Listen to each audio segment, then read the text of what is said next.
Ya Allah Akbar. Ya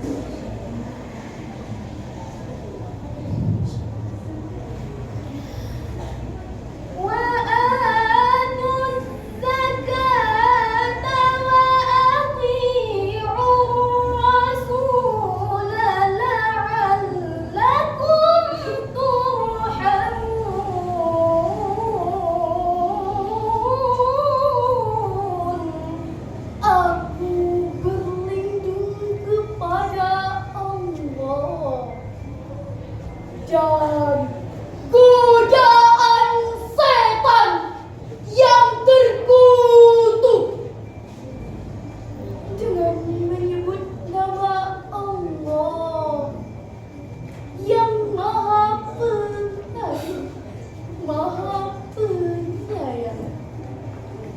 Dan laksanakanlah salat, tunaikanlah zakat, dan taatlah kepada Rasul Muhammad agar kamu diberi rahmat. Ma'asyiral muslimin wal muslimat rahimakumullah. Menurut kajian ilmu balaghah, ayat tersebut merupakan kalam insya'i karena di dalamnya mengandung instruksi atau perintah Allah. Hal ini dikuatkan dengan kaidah usul fiqih al-aslu fil amri lil wujub. Pada dasarnya perintah itu menunjukkan suatu arti kewajiban. Dengan demikian wajib bagi saya, saudara, dan insan-insan beriman untuk selalu mendirikan salat, menunaikan zakat, serta taat kepada Rasulullah sebagai pemimpin umat. Dr. Muhammad Mahmud Hijazi di dalam tafsirnya Al-Wadih juz 28 halaman 86 beliau mengatakan, wa ita'uz zakah wa hiyal ihsanu ilal makhluqina du'afaihim wa fuqaraihim wa an yakunu fi dhalika muti'ina li Rasulillah sallallahu alaihi wasallam. Namun sayang hadirin, kenyataan kadang sangat jauh dari harapan. Karena berdasarkan Badan Pusat Statistik Nasional dan Basnas, jumlah orang miskin per bulan, jumlah zakat di Indonesia, jumlah potensi zakat nasional di Indonesia sebanyak 327 triliun. Namun realisasinya hanya mencapai 20 triliun saja. Ini artinya masih banyak umat Islam yang belum sadar untuk membayar zakat. Ini membuktikan bahwa masih banyak konglomerat yang tidak peduli pada kaum fakir dan melarat. Akibatnya, jurang pemisah antara si kaya dengan si miskin semakin mencuat, sehingga the rich richer and the poor poorer. Yang kaya semakin kaya, yang miskin semakin menderita. Na'udzubillahi min dzalik. Oleh karena itu, pada kesempatan musabaqah syarhil Quran ini, kami menghimbau kepada seluruh masyarakat melalui lagu Mart Zakat berikut ini. Bergerak melangkah, raihkan kemenangan, tolong menolong dalam kebaikan, hanya Allah sebagai sandaran. Bersama kita menatap ke depan, bahu membahu dalam satu tujuan, berdedikasi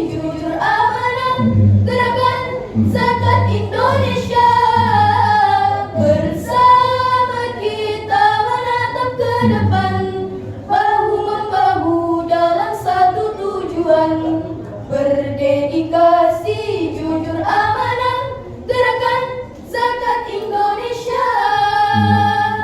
Lantas, bagaimana solusi zakat dalam mensejahterakan umat? Sebagai jawabannya, kita renungkan firman Allah di dalam Al-Quran Surah At-Taubah ayat 60 berikut ini.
Sesungguhnya zakat itu hanyalah untuk orang-orang fakir, orang-orang miskin, para amil zakat, mu'allaf yang dilunakan hatinya untuk memerdekakan budak, untuk orang yang berhutang, untuk orang yang sedang berjuang di jalan Allah, dan untuk orang yang sedang dalam perjalanan sebagai kewajiban dari Allah.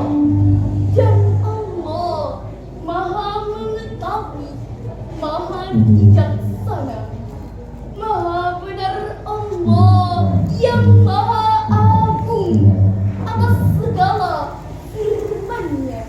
Ma'asyiral muslimin wal muslimat rahimakumullah. Menurut kajian ilmu balaghah, ayat ini merupakan kalam insya'i sebagaimana Syekh Abdul Rahman Al-Akhdari di dalam kitab Jauhar Maknunnya.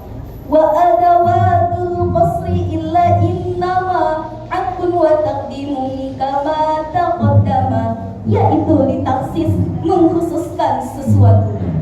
Demikian penafsiran Imam At-Tabari di dalam tafsir At-Tabari jilid 10. Beliau mengatakan, adapun fakir miskin sebagai skala prioritasnya, maksudnya Allah menginginkan agar harta itu tidak bergulir dari tangan si kaya ke tangan si kaya saja, tidak hanya dirasakan oleh si kaya saja, tidak hanya dinikmati oleh si kaya saja, tapi harus dirasakan dan dinikmati oleh si miskin juga. Inilah konsep mensejahterakan umat melalui zakat. Pantas jika Rasulullah SAW mengancam di dalam hadisnya yang diriwayatkan oleh Bukhari dan Muslim. Ani bin Umar, anna Rasulullah SAW umirtu an uqatilan nas hatta yashhadu an la ilaha illallah wa anna Muhammadar Rasulullah wa yuqimus shalah wa yu'tuz zakah. Aku diperintahkan untuk memerangi manusia hingga mereka bersaksi tiada Tuhan selain Allah dan Nabi Muhammad merupakan utusan Allah, mendirikan salat, menunaikan zakat. Dengan demikian hadirin, jika kaum orang yang tidak mau membayar zakat, maka tak ada bedanya dengan perampok yang jahat.